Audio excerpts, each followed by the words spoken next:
Welcome to another video from Dr. Lock. We're going to have a look at the Lockwood 001 Touch, and this is a metal frame strike. So basically when you buy a lock from Bunnings, you normally get one like this which has this part on the side. This is suited for a wooden frame. If you can see the difference between the two, you see one has a flap with 3 holes, one does not. So the difference is this one is suited for a metal frame which is used in a unit frame where it's a metal frame. This one is more suited for a house.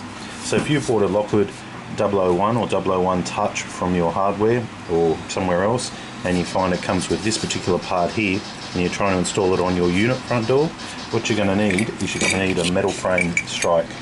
Now underneath, see it has 3 holes, that's the footprint, and on the side you have 2 screws to tighten it up.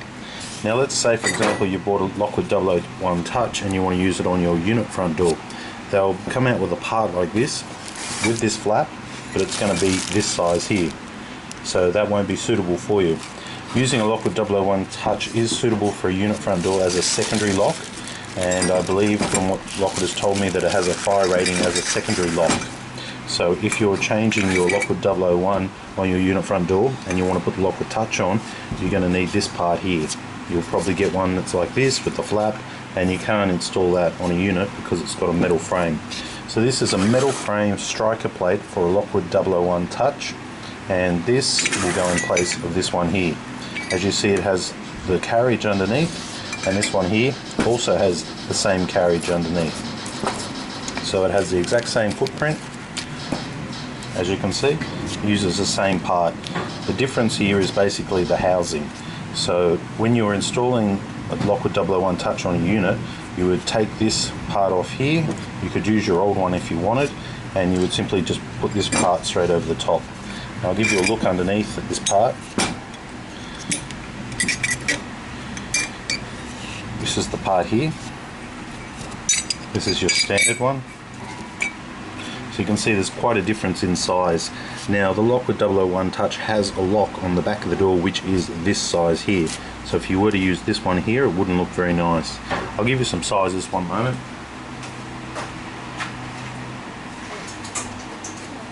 Okay, I just grabbed my ruler.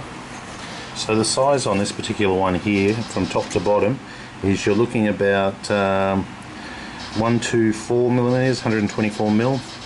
On the standard one here, you're looking about 74 millimeters.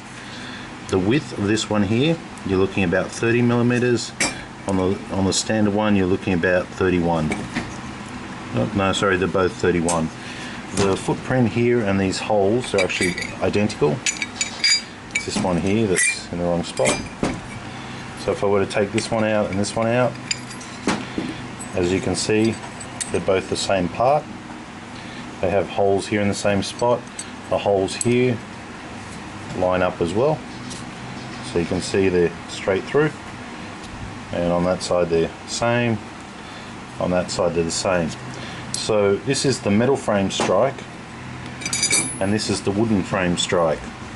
So sometimes you might have a skirting board around your metal frame which makes it look like a wooden door and a wooden frame, but it's actually not. If it's a unit, then you've got a metal frame.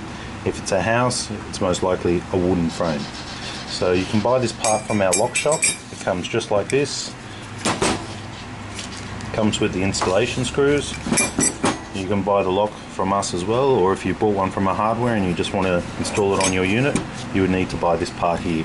This is generally not sold at the hardware shops and very hard to locate, so you can find it at drlock.com.au. Just go to our lock shop and just look under lock parts and striker plates, and you'll find it there. Thanks for watching.